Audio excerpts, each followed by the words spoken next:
চল গেম খেলি। তাহলে কাস্টম খোল। আচ্ছা চল, তুইও ঢোক, আমিও খুলতেছি। বন্ধু মার মার, ওটারে মারিস না কেন, তাড়াতাড়ি মার। মারতেছি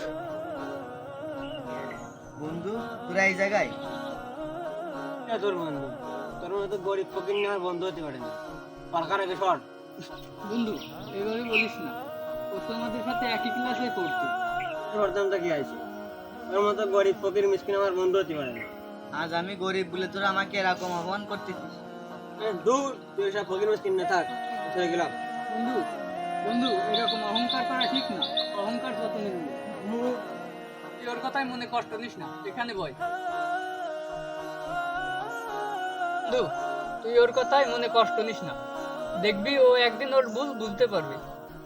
মানুষের ধন সম্পত্তির অহংকার বেশি দিন থাকে না।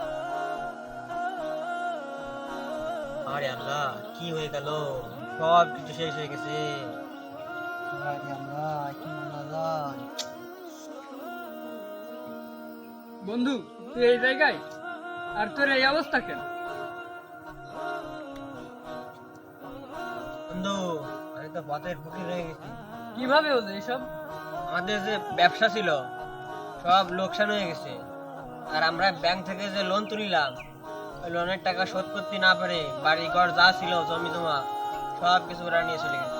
এখন আমি পথের ফকির হয়ে গেছি, আমার থাকারও জায়গা নেই, কি করব? বন্ধু তোকে আমি বলেছিলাম যে অহংকার করিস না, অহংকার পতনের মূল। দেখ আজ তোর সেই অহংকারের জন্য তুই আজ রাস্তার পথে, আর যাকে তুই অপমান করেছিলি সে এখন অনেক বড়। তুই দুঃখ করিস না, চল আমার সাথে, চল তোর একটা ব্যবস্থা করে দিলাম। কি তুমি নামাজ কালাম পড়তেছো ঠিক মতো? জি হুজুর, নামাজ কালাম ঠিক মতন করছি। হ্যাঁ, নামাজ কালাম পড়বা, রোজা রাখবা, ভালো কাজ করবা সবসময়, ঠিক আছে?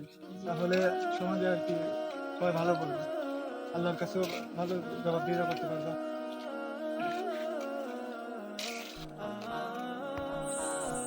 আসসালামু আলাইকুম রাহমাতুল্লাহ। ওয়ালাইকুম আসসালাম রাহমাতুল্লাহি ওয়া বারাকাতুহু। ভালো আছো তোমরা? আলহামদুলিল্লাহ। আপনি কেমন আছেন? আলহামদুলিল্লাহ, আমিও ভালো আছি। এই তুমি এই জায়গায়, তোমাদের বাসা দেখলাম তো অন্য কেউ দখল করে নিচ্ছে। ওর আব্বু আছে ব্যবসার জন্য ব্যাংক থেকে লোন নিছিল, সেই ব্যবসায় লস খেয়ে এখন ব্যাংকের টাকা পরিশোধ করতে পারিনি, এই জন্যই ব্যাংকের লোক এসে ওদের বাড়ি দখল করছে। তুমি তাহলে খুবই অহংকারী করছো। আর কিন্তু গরিবদের মানুষ বলে মনে করতেন না। আচ্ছা, এসব বাদ দাও। আর তোমার সাথে যা হয়েছে আসলেই খুব খারাপ হয়েছে। আর বিগত দিনে যে ভুল করছো, এই জন্য আল্লাহর কাছে ক্ষমা চাও। আমি তোমাদের কিছু কথা বলি। আমাদের ইসলাম কোনো ধর্ম বর্ণ বৈষম্য শ্রেণীবিন্যাস সমর্থন করে না। মানুষের ভেদাভেদ দূর করতে ইসলাম প্রবর্তন করেছে যুগ উপযোগী জীবন বিধান।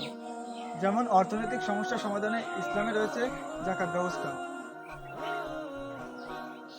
আর ধনী গরিবের বৈষম্য দূর করার জন্য ইসলামে রয়েছে জামাতে নামাজ আদায়ের বিধান। তোমরা খেয়াল করে দেখবা, নামাজের জামাতে ধনী গরিব একই কাতারে থাকে, কোনো ভেদাভেদ থাকে না। আর এজন্য ইসলাম বৈষম্য সমর্থন করে না। আদান হয়েছে, চলো আমরা নামাজ পড়তে যাই।